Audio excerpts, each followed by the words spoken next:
Әлемдегі ең қымбат 10 түрлі асыл тастар. Бриллианттар тек 6-шы орынға ғана ие. Бірінші орынды иеленген асыл тас гаухар тастардан 880 есеге дейін қымбат тұрады. Асыл тастардың таңғажайып әлемінде әрбір тас табиғаттың бір бөлігі, жүздеген миллион жылдар бойы мұқиятпен ойылған, баға жетпес және керемет өнер туындысы. Дегенмен табиғаттың бұл ғажайыптары адамзаттың аукцион залына кіргенде оларға жаңа құнды белгі беріледі. Ендеше осынау таң қалдыратын асыл тастардың ішінде нағыз асыл тастардың патшасы қайсы деп ойлайсыз? Бүгін біз әлемдегі ең қымбат 10 түрлі асыл тасты бірге қарастырайық.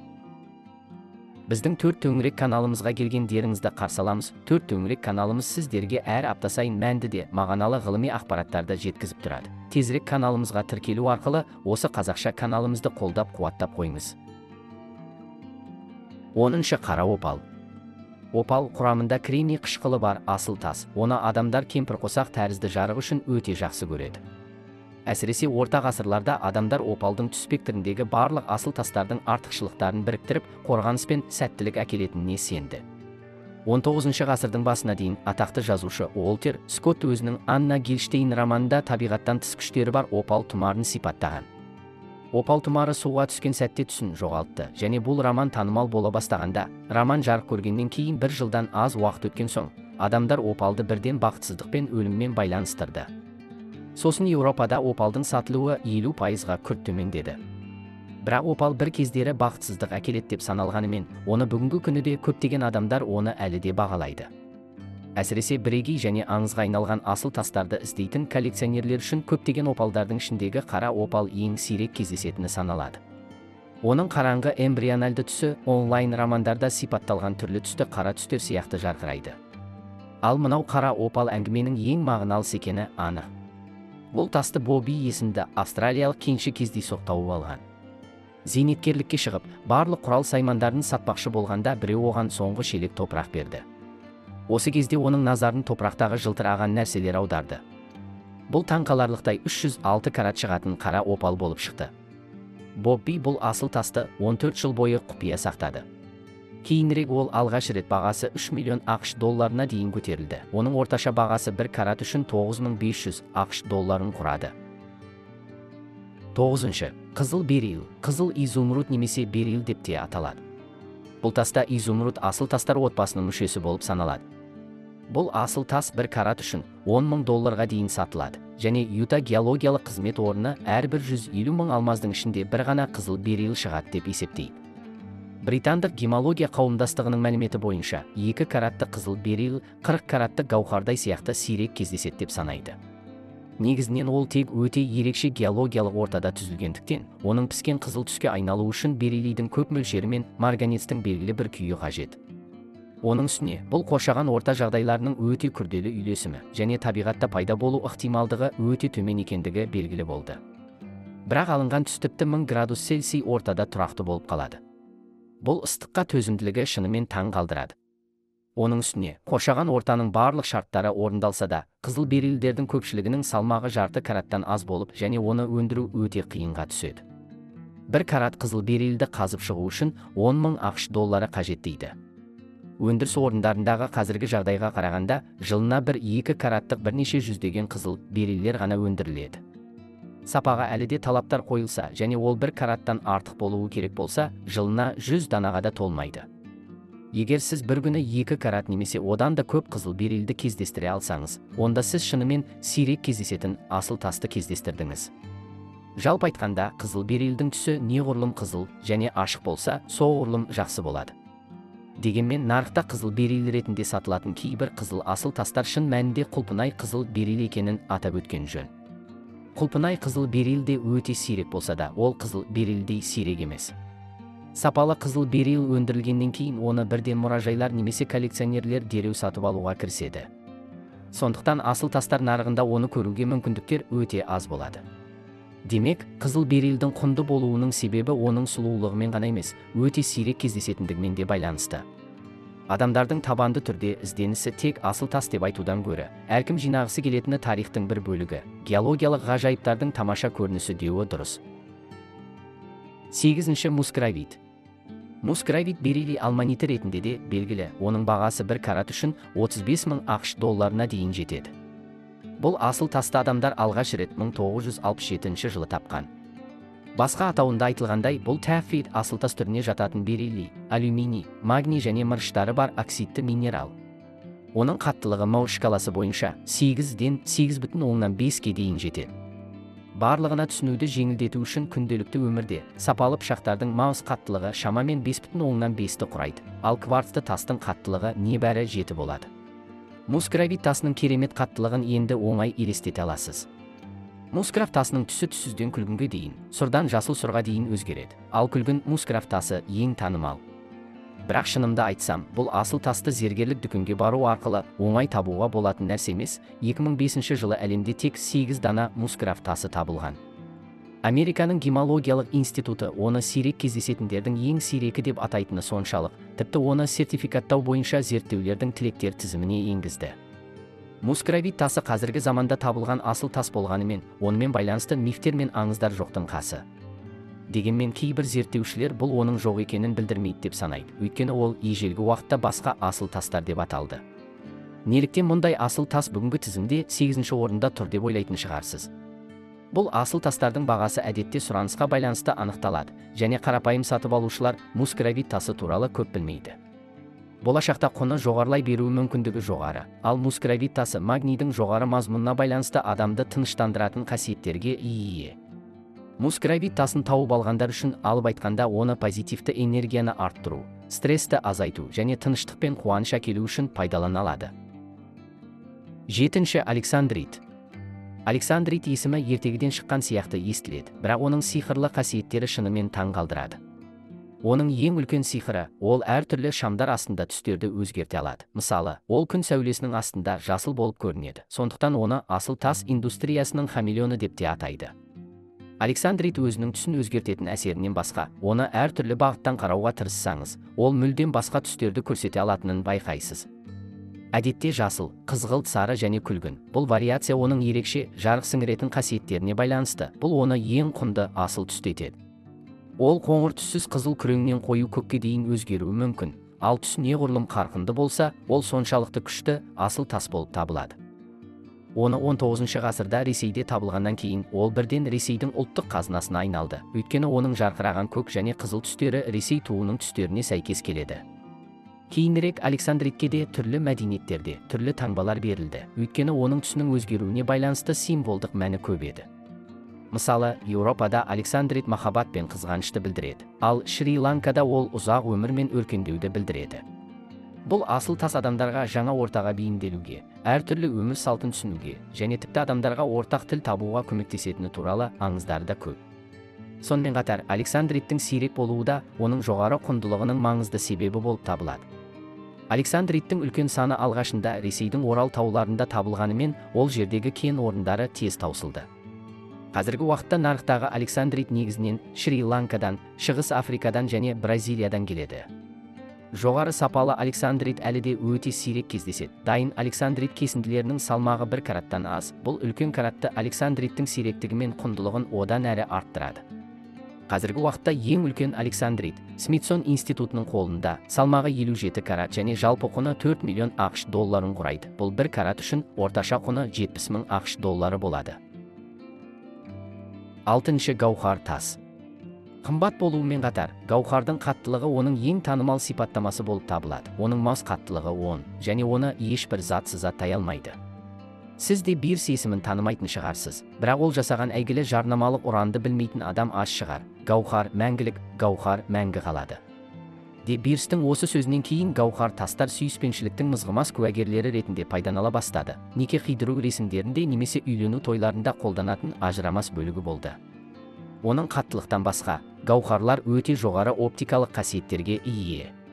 Жарық гаухардан өткенде, бұл құбылыс от деп аталады, және бұл оның рөлі зергерлік бұйымдарда дизайнның танымал болуының бір себебі.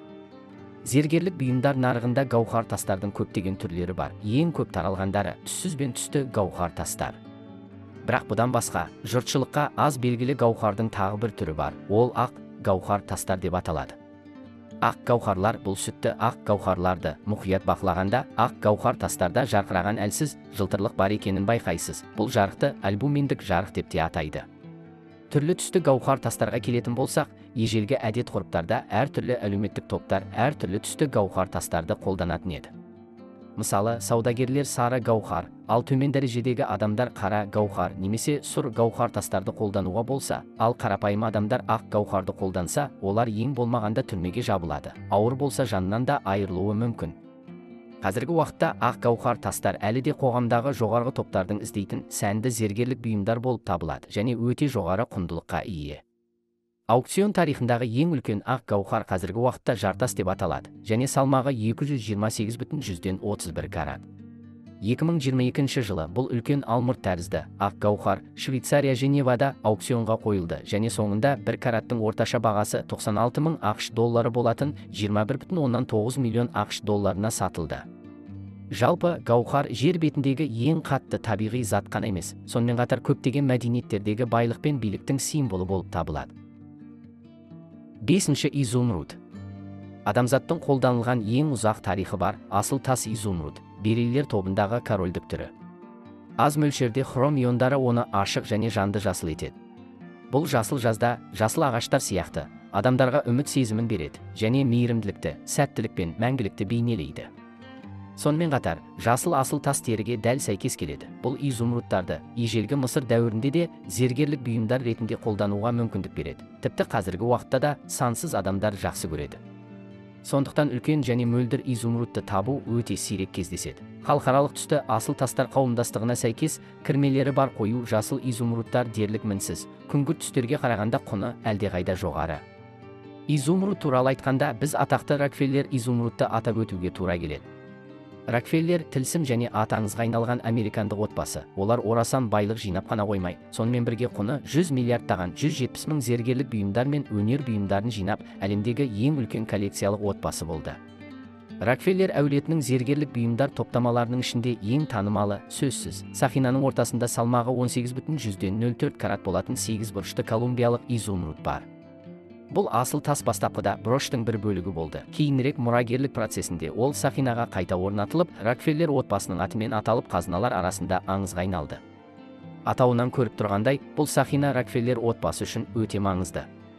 2017 жылы бұл Рокфеллердің изумруд сақинасы Christie's Нью-Йорк аукционында 5,5 миллион доллардан астам бағаға сатылды. Оның бағасы 1 карат үшін 305,516 ақш долларын құрап, изумруд аукциондары бойынша жаңа баға рекордын орнатты. Оның ерекшелігі мен көрнекті тарихи негізі оны әлемдегі ең сұранысқа ие асыл тастардың біріне айналдырады. Бұған дейін 2011 жылы изумруд бойынша рекордшы Элизабет Тейлор изумруд брошы болды. Ол 23,46 караттық изумруд болып, оның жалпы бағасы 6,578,500 ақш доллары болды. Орташа бағасы 1 карат үшін 280,000 ақш долларын құрады. 4. рубин. Гауһар тастарды мәңгілік деп атағанымен, рубиндердің тартымдылығы мен азғырлауын елемеуге болмайды. Асыл тастардың патшайымы атанған рубин зергерлік әлемде өзінің ашық қанқызыл түсімен ерекшеленеді. Рубиндер әдетте алюминий оксидінен және аз мөлшерде хромнан тұрады. Бұл рубиндерге ерекше қызыл түс береді. Сонымен қатар, рубиндерде жиі жіптер деп аталатын қосындылар бар. Бұл кішкентай құрылымдар тек табиғи белгілер ғана емес, сонымен қатар рубин түсінің тереңдігін арттыруға көмектеседі. Рубин, гауһар тастан кейінгі әлемдегі ең қатты асыл тас. Көптеген мәдениеттерде рубин күшті, батылдық пен құмарлықты бейнелейді және махаббат пен өміршеңдіктің тасы болып саналады. Ең аңызға айналғаны күншығыс руби деп аталады. Бұл атау 13 ғасырдағы парсы ақыны Румидің өлеңінен шыққан. Оның теңдесі жоқ сұлулығы, сонымен қатар 2015 жылы екі әлемдік рекордты, рубиннің аукцион бағасы бойынша ең жоғары рекордын және рубиннің 1 карат бағасының ең жоғары рекордын орнатуына себеп болды. Бұл күншығыс рубиннің салмағы 25,59 карат және Миямадан табылған. Оның түсі ашық және қанық, оны беделді ұйымдар көгершін қанының қызылы ретінде анықтады. Рубиндердің ішіндегі ең қымбат түс. 2015 жылы бұл рубинді австриялық бай әйел Хайди Хортон Женевадағы Сатебез аукционында 30,3 миллион долларға сатып алған болатын. 1 караттың бағасы таңғаларлық 1,118,000 ақш долларына жетті. Сатылым бағасы ең төменгі бағадан 2,3 есеге жоғары болды. Бір қызығы, күншығыс рубин 2023 жылы аукционға оралғанда, оның жақсы нәтижелері жоқ болды. Ол шамамен 14,7 миллион ақш долларына сатылды. Бұл аукцион үйі берген бағадан сәл төмен болды. Небәрі 8 жыл ішінде транзакцияның бағасы 15,6 миллион долларға буланып кетті. Бұл үшін жоғары баға төлеуге дайын енді бір Хайди Хортон жоқ шығар. Үшінші, қызғылт гауһар. Егер гауһар мәңгілікті бейнелейтін болса, онда қызғылт гауһарлар романтиканың көрінісі болып табылады. Олардың жұмсақ түстері мен сиректігі түрлі гауһарлар патшайымы деп аталады. Барлық қызғылт гауһар тастардың ішінде қызғылт жұлдыз деп аталатын гауһар бар. Салмағы 59,60 карат, ал ежелгі тасты 1999 жылы әлемге әйгілі De Beers компаниясы Африкада тапқан. Соңғы 30 жылда Батыс Австралиядағы Аргайл гауһар кеніші әлемдегі қызғылт гауһар тастардың негізгі көзі болғанын, қызғылт гауһар тастардың жалпы жеткізілімінің 80%-дан астамын құрайтынын білуіңіз керек. Кеніштің жыл сайынғы 20 миллион карат табиғи гауһар өндіруінің тек 0,1% қызғылт гауһар дар ретінде жіктеледі. Салмағы 1 караттан асатын бірнеше қызғылт гауһар қана бар. Ал гауһар кенінің уақыты ұзарған сайын, кен тереңірек қазылған сайын өнім көлемі де төмендей береді. Сонымен бұл қызғылт жұлдыздың өлшемі шамамен құлпынай сияқты және мұқият дизайнмен жылтыратуға 2 жыл қажет болды. Оның құндылығы басқа ұқсас табиғи гауһар тастармен салыстыруға келмейді. Бұл Американың гемологиялық институтымен сертификатталған әлемдегі ең үлкен ішкі мінсіз сәнді қызғылт гауһары. 2017 жылы түрлі түсті гауһар тас әлемінде үстемдік ететін бұл қызғылт жұлдыз Sotheby's Гонконг көктемгі аукционында 71,2 миллион ақш долларына жоғары бағаға сатылды. Бұл түрлі түсті асыл тастар бойынша аукцион рекордын жаңартып қана қоймай, қызғылт жұлдызды әлемдегі аукциондағы ең жоғары бағаланған түсті асыл тасқа айналдырды. 1 караттың орташа бағасы 1,190,000 ақш долларын құрайды. Енді Агилы кенінің жабылуымен қызғылт гауһарлардың нарықтық ұсынысы болашақта одан да күшті болады деп күтілуде. Бұл әрбір қызғылт гауһарды одан да құнды етеді. Екінші, жасыл нефрит. Нефрит әлеміндегі ең танымал зергерлік бұйымдар Хаттон Мдивани нефрит деген алқа болуы керек. Бұл ажерелді бастапқыда Cartier жасаған және 1933 жылы американдық миллиардер Барбара Хаттон үшін арнайы жасалған. Бүкіл ажерел 27 ең қымбат миямалық жасыл нефрит моншақтарынан тұрады. Бұл моншақтардың диаметрі 15,4 мм-лерден 19,2 мм-лерге дейін. Әрқайсысы жылтыратылған, түсі жаңа жасыл жапырақтар сияқты сергітеді. 2014 жылы бұл аңызға айналған нефрит алқасы Гонконгтағы Sotheby's аукцион үйінде таңғажайып 27,44 миллион ақш долларына сатылды. Ол нефриттен жасалған алқалар мен тіпті Cartier зергерлік бұйымдары бойынша әлемдік аукцион рекордын жаңартты және нефриттен жасалған аукциондар тарихындағы жарқыраған інжу маржан болды. 1 караттың орташа бағасы 3 миллион долларға жетті. Бірінші, көк гауһар. Біз кәдімгі гауһар тастардың 1 карат үшін шамамен 4448 доллар тұратынын білеміз. Бірақ гауһар әлемінде аты аңызға айналған бұл Оппенгеймер көк деп аталатын гауһарды 2016 жылы Швейцарияның Женева қаласында өткен аукционда 57,5 миллион долларға сатылды. 1 караттың бағасы 3,930,000 ақш долларын құрады.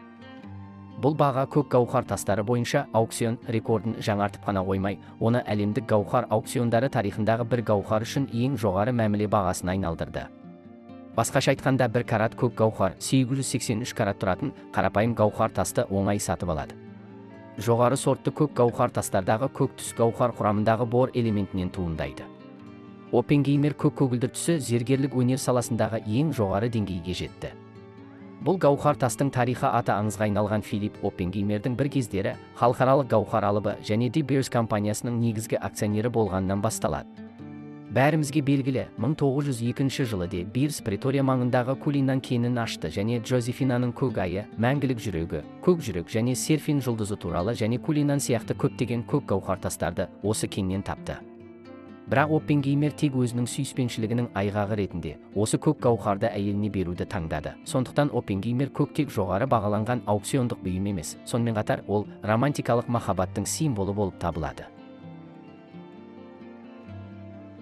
Міне, осы эпизодты бақылауымыз аяқталды. Осы бөлімнен алған білім сізге ұнайды деп үміттенемін. Видео жаман емес деп ойласаңыз, видеоның төменгі жағындағы лайк басуды ұмытпаңыз.